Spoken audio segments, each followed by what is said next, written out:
खुलुमका कक खरांनि कक बरा कक तमावा आं नराय बाक्सा सबनाम तिनि कक तमा बबाग रंखा स्रांसाला हायना हाय लुको हामारिनि नाहार मुंबाइ जिरानियाव कायसा ब्लाड डोनेशन कैम्प खलाइजाखा अ पान्दाव फाइमान जाखा हास्तिनि मन्त्रकरा बिप्लब कुमार देव तै आईसीए डिपार्टमेन्टनि मिनिस्टार सुशांत चौधरी राजमेलानि नगा किफिलफोरो उदयपुरी किलेंग्रेब खलाइजाखवानो सेजावै सांग्रांसाला हायना हाय गेंग्रेब खलाइनाय रगनो कतको दुरि रुवै बथाना अंथों थनै जमातिया हदानि बखाते कायसा कयबला याफारका गवर्नर तै चीफ मिनिस्टर नि थानिव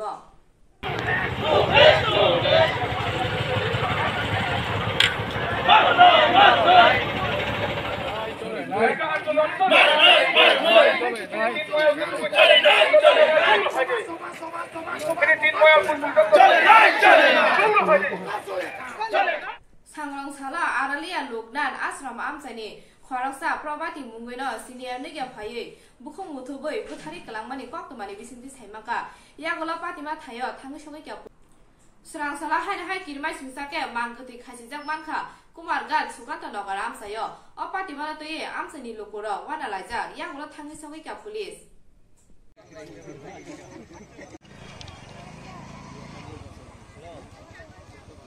আর্লি মর্নিংয়ে থানাতে একটা ইনফরমেশন রিসিভ হয়েছে যে একটা হ্যাঙ্গিং রিপোর্টেডলি হ্যাঙ্গিং হয়েছে ক্যান রোড নেয়ার রেলওয়ে ব্রিজের কাছাকাছি আর কি। তো এই খবর মোতাবেক বড়বাবুর ডাইরেকশনে আমি আইসি ঘটনাস্থলে আওয়ার পর দেখছি যে গাছের মধ্যে একজন ঝুলন্ত মেল পার্সনের বডি আছে। তারপর আমরা আইডেন্টিফাই করছি তার বাড়ি করমছড়া নরোত্তম মালাকার নামে, তার আর বাবার নাম মোহনলাল মালাকার। তারপর বাড়ির লোক আইছে, বাড়ির লোক আওয়ার পর আমরা যা যা প্রসেসিং নেসেসারি অ্যাকশন আমরা ইনভেস্টিগেশনের পারপাসে করছি, করার পর আমরা ময়না তদন্তের লিগা ফটিকরাই মর্গে প্রেরণ করছি। স্যার বডিতে কোনো আঘাতের চিহ্ন কি আছে? বডিতে প্রিলিমিনারি এতে কোনো আঘাতের চিহ্ন দেখা যায়নি। म्युनिसिपालिटी इलेक्शन पाइमान यागोल नुकजाखा बुट आमजों मुंग कप्लाय इंगनाय बदलनि बखाते सांग्रांसाला पालाय जाखा विजय मिছিল BJP बदलनि इंगै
Kok bora kok teman paikhan orang sawi naik nanti kok harap kulungka.